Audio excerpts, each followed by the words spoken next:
மாண்புமிகு பேரவைத் தலைவர் அவர்களே, தமிழ்நாட்டின் கருவூலம் எப்படி திசை மாறி உருமாறி தேய்ந்து ஓய்ந்து கிடைக்கிறதுன்னு சொன்னாங்க. திசை மாறி உருமாறி தேய்ந்து ஓய்ந்துன்னு வசனம் மாதிரி ரைமிங்கா இல்லாம வளமான இலக்கியமா இதே சபையில பேசினவங்களோட திறமையான ஆட்சியில நடந்த நிதி மேலாண்மையை பத்தி வெள்ளை அறிக்கையா வெளியிட்டோம். வெள்ளை அறிக்கை வந்ததிலிருந்தே கண்ணை கட்டுதுங்க. அந்த காலத்துல தான் பிள்ளையோ பிள்ளை தொல்லையோ தொல்லைன்னு சொன்னாங்க.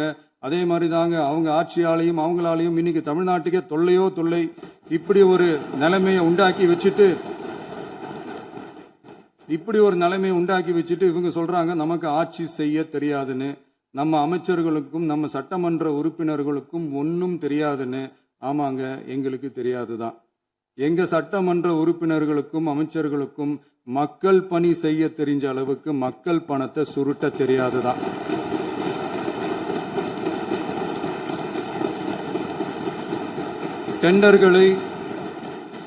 டெண்டர்களை முறைப்படுத்த தெரிஞ்ச அளவுக்கு அதோட ரேட்டை உயர்த்தி ஊழல் செய்ய தெரியாதுதான். பதவி உயர்வு வழங்கவும் பணி இடமாற்றம் கலந்தாய்வு நடத்தவும் தெரியுமே தவிர பதவி உயர்வுக்கும் பணியிட மாற்றத்திற்கும் பணம் பறிக்க தெரியாதுதான். புதிய பணியிடங்கள் உருவாக்க தெரியுமே தவிர அந்த பணியிடங்களை பணத்துக்கு விற்க தெரியாதுதான். கோயில்கள்ல நடக்கிற நிர்வாக சீர்கேட்ட தடுக்க நீங்க பேசுங்க, நீங்க கண்டிப்பா பண்ணுங்க. கோயில்கள்ல நடக்கிற நிர்வாக சீர்கேட்ட தடுக்க தெரியுமே தவிர கோயில் பணத்தை கொள்ளையடிக்க தெரியாதுதான். தங்கத்தை உருக்கி தாரை வார்க்க தெரியாதுதான். கனிம வளத்தை பாதுகாக்க தெரிஞ்ச அளவுக்கு கனிமத்தை வித்து கொள்ளையடிக்க தெரியாதுதான்.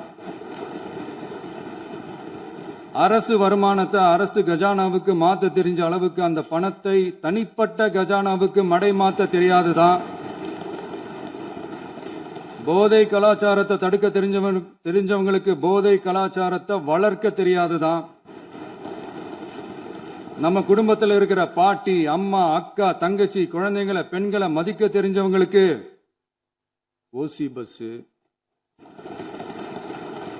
1000 ரூபாய் கேஸு இப்படிலாம் பேச தெரியாதுதான். எங்க உறுப்பினர்களுக்கும் அமைச்சர்களுக்கும் மக்கள் சேவை தெரிந்த அளவிற்கு சுயநல தேவையை செஞ்சிக்க தெரியாதுதான். அதனாலதான் சொல்றோம், எங்களை பார்த்து எதுவும் தெரியாதுன்னு சொல்றவங்களுக்கு சொல்றோம், இதெல்லாம் எங்களுக்கு தெரியாதுதான்.